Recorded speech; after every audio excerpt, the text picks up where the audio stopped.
Hello and welcome to our special broadcast. I'm Parikshit Luthra. The top story we're tracking this evening. India's defence budget is expected to be increased next fiscal to bolster the country's arsenal. Sources tell CNBC-TV18 the defence industry is expecting replenishment orders worth 30,000 to 40,000 crore rupees. The industry also expects the government to double down on manufacturing low-cost ammunition in India. AI-guided loitering munitions, which are crucial in Operation Sindoor, are also likely to be a priority area.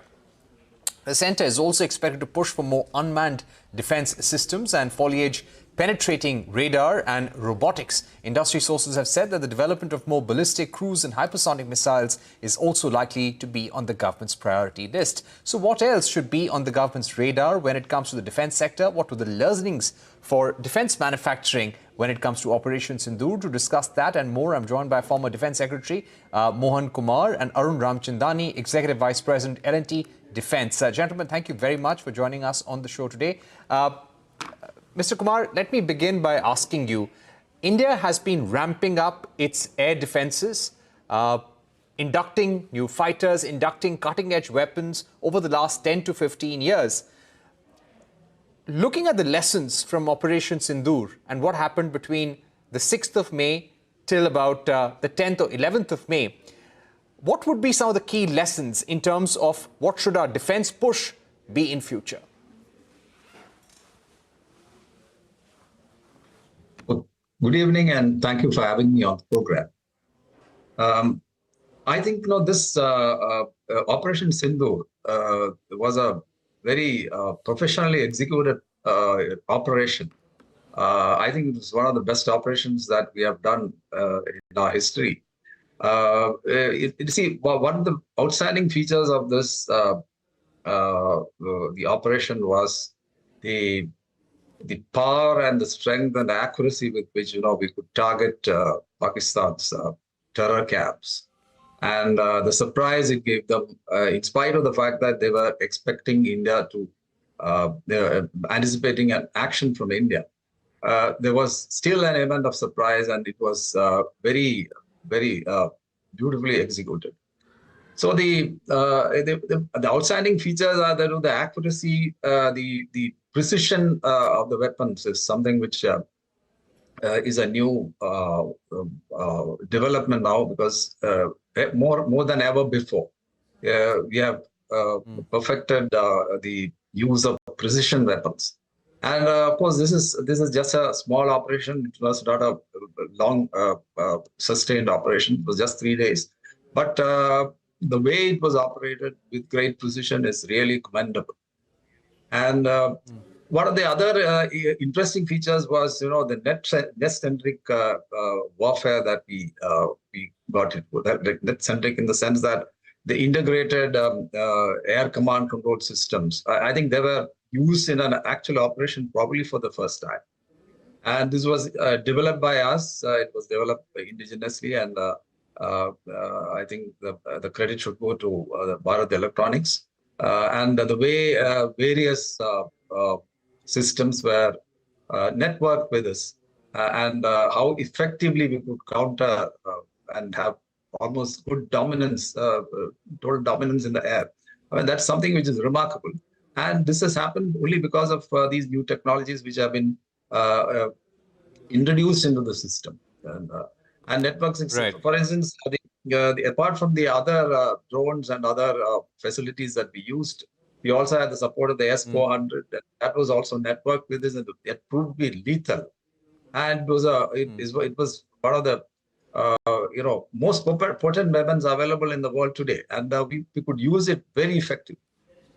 Apart from the, you're right. Of course, the thing is that the game in this particular operation, we found all modern systems of warfare coming into play. Absolutely. So I'm going to come back to you. Right. I'm going to come back to you, sir. Clearly, this was new tech warfare that we sought. Mr. Ramchandani, if I were to get you in at this stage, when it comes to defense manufacturers in India, how does Operation Sindoor give you guidance in terms of how to change or modify your defense manufacturing path for the future? So, Parikshit, the defense manufacturing part has become more and more domestic driven, both in terms of the manufacturing capability and the design and development capabilities. What is becoming obvious today is that in current conflicts, the focus on low asset equipment, the focus on net centricity, electronic warfare, on surveillance reconnaissance equipment, on strong air defense systems, all of these are emerging. And, it does give us a direction that when, let's say, we are developing our radars of the future, they have to look at low cross-section targets such as drones, etc. And, the application of these technologies into the defense manufacturing is clearly becoming visible and will be a thrust area for industries like us. Kumar, to get you in, do you feel that the government will have to double down on drone manufacturing and also acquiring some of these armed drones from Indian manufacturers? Because we saw the use of swarm drones in big numbers. Do you feel we have a strong domestic supply chain right now, or are we majorly reliant on imports?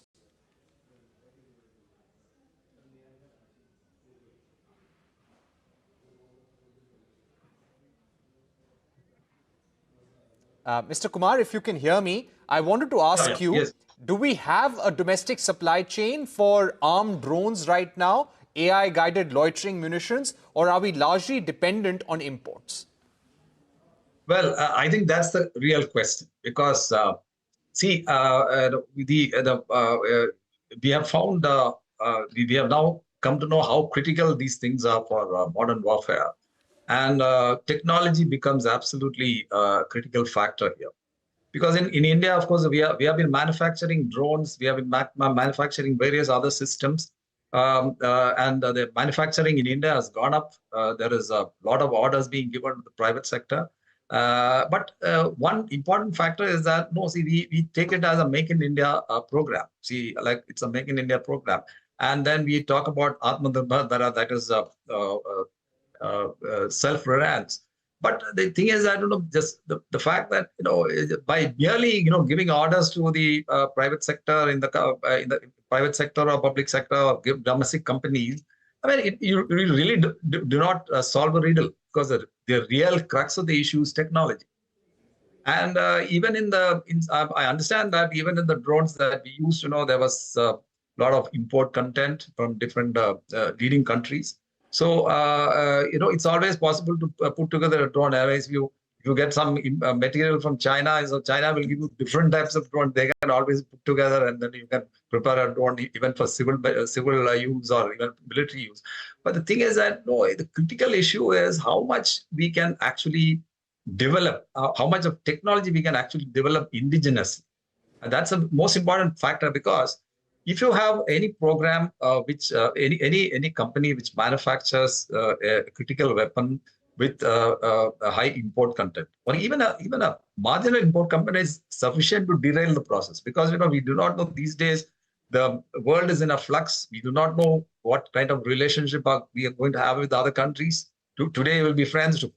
Tomorrow they will be enemies, or they won't like you, and so the supply chain can be disrupted, and this will actually create a big problem for our strategic independence. So strategic independence is one of the cornerstones of our policy. So that part has to have local technology. We have to have local. We need our own technology. Absolutely, there is absolutely. Mr. Ramchandani, Mr. Ramchandani, to get you in at this stage. We used our ammunition drones that we had in our arsenal during Operation Sindoor for those 3 to 4 days. Are you expecting replenishment orders? What are the kind of orders you're expecting the government to give out in the coming months now? So the government is looking at accelerating many of the acquisition programs, and we can feel that energy in the Ministry of Defence. There is also a number of emergency procurement cases which have been initiated. So quite clearly, the thrust for scaling up manufacturing, scaling up production, and at the same time looking at building, like Mr. Mohan Kumar said, our own technology-driven products, where the reliance on in-house technology and advanced tech getting integrated into our products, I feel the thrust would be in that direction. Right. Let me also get in Mr. Kumar once again. Mr. Kumar, now speaking about having your own supply chain of low-cost ammunition, is it now very important to develop low-cost alternatives or Indian alternatives to scalp and hammer missiles? Now, these are ones that we acquire from Israel, but how much of a supply chain can we have here in India, for that matter? Well, these drones are all imported ones. They come from different countries. But I have a feeling that if we try hard, we will be able to attain self-reliance in missile manufacturing. In fact, some of the missiles we have done. See, we have started with Akash. Akash, 10 years ago, see, when I was in the ministry at that time, Akash was in the preliminary stage. It didn't have proper guidance systems or all those things, but it was radar. The radar was being used, and these days, there is some improvement in that that missile. So much of control systems have improved, and it can be we can use it to our advantage. But then we have to go much ahead, because we need medium range missiles, we need long range missiles. Like S-400 is a range of say 400 of over 400 kilometers. Now we need to build a missile which is a long range missile, and which can be very accurate, because precision targeting also should be facilitated with such a missile. So this will call for lots of research and development. And we are yet to come out with a proper format for the long-range missile. So that's also very important. We have, of course, developed MR-SAM and other things, but of course not with our own technology. But this needs to be promoted, and lots of development has to take place. Research and development have to take place, so that these long-range missiles can also be manufactured in India. So that is one of the areas where we can altogether stop importing. If we are diligent in our work, and we are able to produce the right type of product through our own indigenous research. That's an important point. Let me go back to Mr. Ramchandani at this point. Sir, when it comes to drone manufacturing in India right now, how much of a supply chain do we have in the country? We saw the success of AI-guided loitering munitions. This was seen in the Russia-Ukraine war as well. How dependent are we on foreign sources right now? What is the supply chain that we have in the country? How much can we localize over the next few months? So as far as drones are concerned, the capabilities in airframe manufacturing, the capabilities in some of the surveillance equipment, the capabilities in the flight control systems, I think they exist, and the manufacturing infrastructure exists. There could be challenges on engines for the drones, the propulsion packages. There could be some challenges there. Some of the sensor packages and miniaturized sensors could be a challenge. And I guess we will have to plug these as we move along, both in terms with government support and in growing the industrial base. But I would say today, for a major part of it, the infrastructure exists and can be scaled up quite easily. Right. What I would also like to ask you, at L&T Defence, are there certain segments which you're likely to focus more on in the coming few months or years? So, for example, air defense is something that we are looking at quite strongly. We have been associated with the Akash program, and many of the ground equipment for the Akash we are involved with. We are looking at close-in weapon systems, given the thrust on drone warfare. So we have our own close-in weapon systems, which we are now contracted with the Air Force for. And that's one area that we would like to scale up and speed up. We are looking at some of the anti-drone systems, both in terms of radars, jammers, and laser directed energy laser systems, which would make the counter drone systems more effective.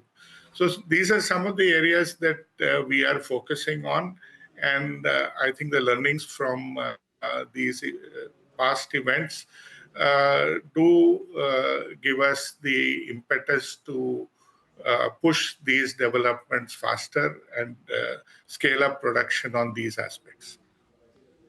Right. Mr. Mohan Kumar, if I were to ask you about the defense budget went up by 9.5% to 6.8 lakh crore, out of which the capital acquisition budget was 1.8 lakh crore rupees.